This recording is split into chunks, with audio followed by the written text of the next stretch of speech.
Preet Singh to electrify the audience with their presentation on Industry 4.0. Sir, please.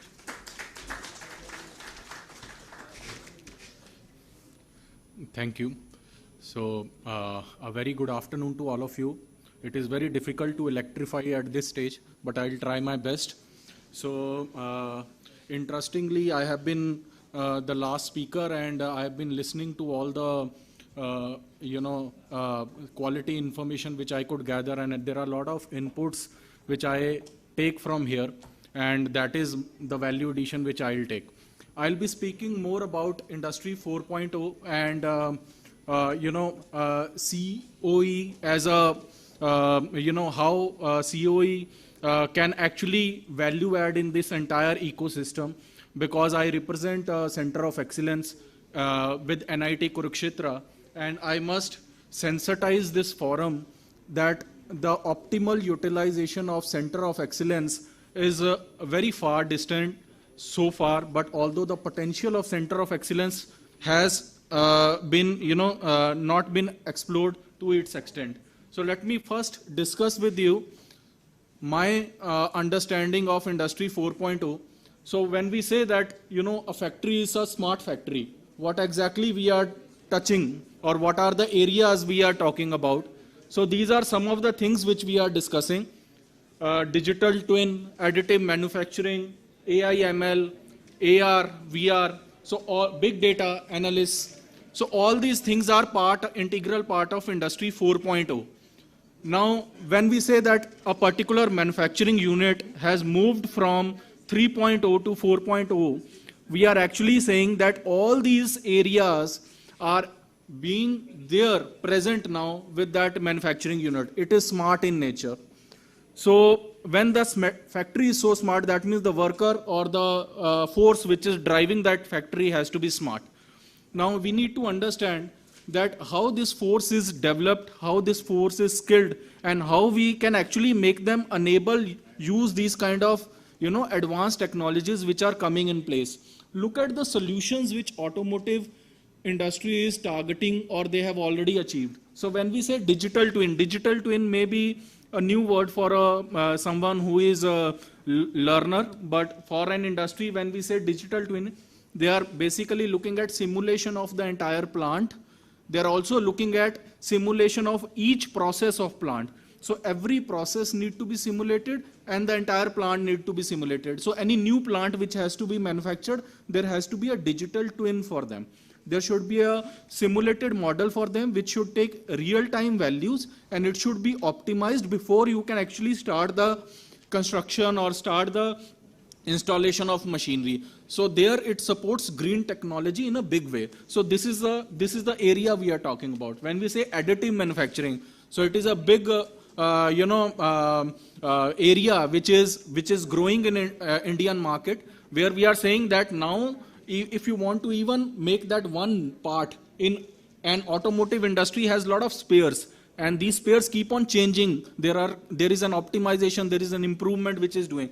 So if you want to develop that one prototype, now you need not to do the entire process. You can scan that prototype through a 3D scanner. You can have that printing done in a 3D printer, and you can see if that prototype is meeting your quality requirements. So what we are talking here is we are trying to reduce the time frame with the help of technology. So this is the pace which we are discussing. So while we are discussing this pace, we also have to say, let us say all these technologies are there in the industry, then where is the manpower? So all these resources which industry would need in another 2 years, 3 years, now we need to develop those industry through our skill ecosystem. And all the training partners, all the institutions which are engaged in it, they should also have similar kind of infrastructure which can support in skilling. Now these all infrastructures are very expensive otherwise, softwares and hardwares. Now how do we do that? That's a challenge. Interestingly, when customer enter any, for any purchase of a vehicle, whether it is a two-wheeler or a four-wheeler, they will talk about the features which that two-wheeler or four-wheeler may have. So do it has a system of GPS, do it has a system Is it intelligent vehicle? So there is a lot of curiosity in checking on the features, and that is from where the competition is coming. But look at the stats. When you understand Indian market, so let us say if a vehicle, I add 25,000 rupees of cost in a vehicle, and I charge customer 25,000 rupees extra, you will see that not even 50% of people are willing to pay that additional cost. So what we are saying is technology need to grow from here to there, and the customer is not ready to pay the cost, not even 25,000.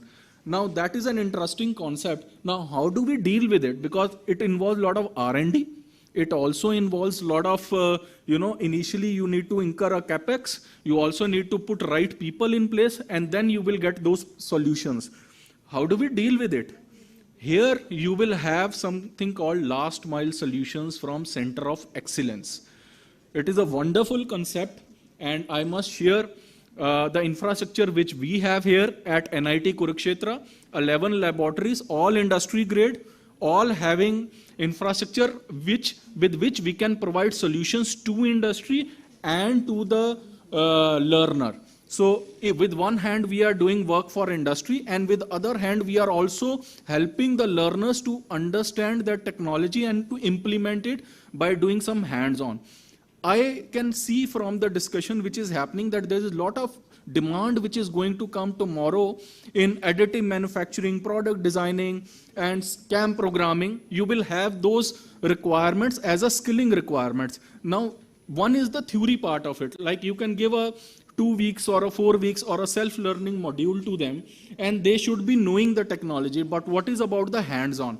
You will get those hands-on in those CoEs where you have these industry-grade infrastructures available. These are some of the solutions which we do for industry. Yesterday, I was with an automotive industry in Rohtak, and they were discussing on something requirement related to reverse engineering for a two-wheeler segment, and we are providing them some solutions there. So you will see that reverse engineering is one thing which we are dealing with. Third thing, product designing, we deal with product designing and development for research organization, Government of India, the best research organization. They give us those requirements to solve their problems, and we give them prototype up to prototype development. So what we are doing is we are actually working as an industry for the industry. On the other side, when I talk about students, so NIT students, they are being given programs through us. They are also being given internships through us. They are being given experiments through us. They are also being given problems through us. We engage them in the industry level of work. So what it enables is it enables them to understand the skill and also to implement the skill.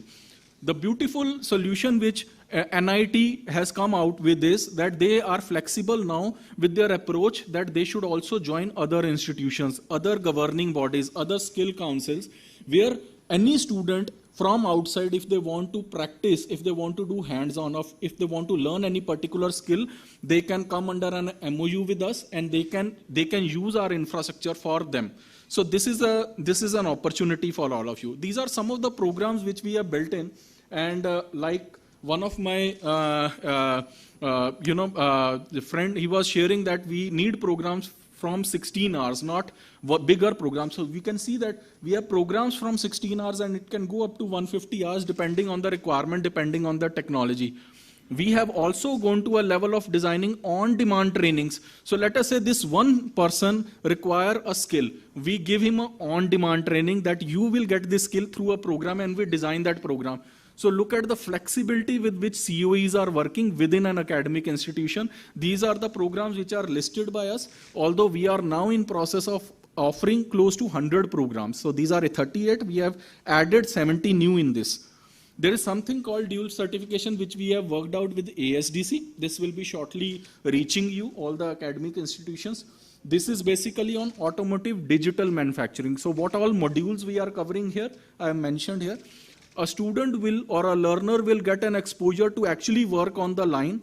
They will also be learning robotic applications. They will be, and we are working out where they will come to NIT Kurukshetra and they will do the hands-on on those robots. We use this infrastructure for students to do that hands-on. Through my clip, I like to share some of the work where students are engaged. So if you can see down, So these are some of the students who have worked on a small trolley, and they have used waste material of industry to make that trolley, a MIG trolley, which can be further used in a train. This is a simulated model of a robotic process. So this has been designed within our lab by involving our students. So we give them information and they have to work on it. These skills are very much required in future, but to build manpower to that extent, we need to have those programs doing now. This is the design which we have done. This is not the actual design because we cannot reveal the design, but this is like a simulation for that same design, and where the testing is also done. And this is a small reverse engineering we have done. This cost, if you go to it's not an Indian part, so if you purchase it in automotive industry, it may cost you 70,000. Our students have done it for 2,000 rupees. So you look at the price change which they have brought. Such kind of cost reduction can actually happen at CoEs, and I request the forum that to explore that opportunity and to engage CoEs wherever it is required. Thank you to all of you. Thank you.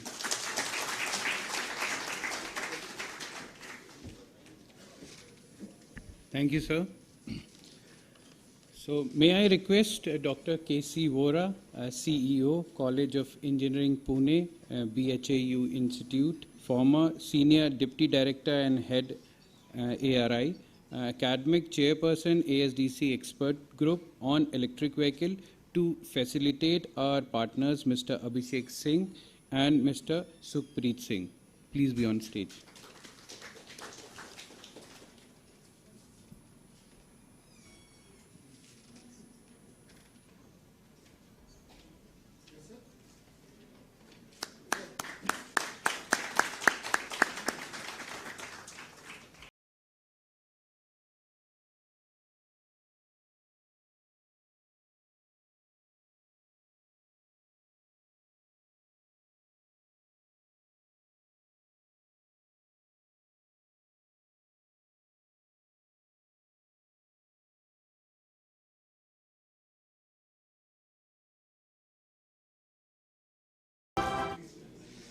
As we approach at the end of a very insightful day, full of learning, I would like to invite Mr. Piyush Garg, CFO, ASDC, to extend the vote of thanks. Please.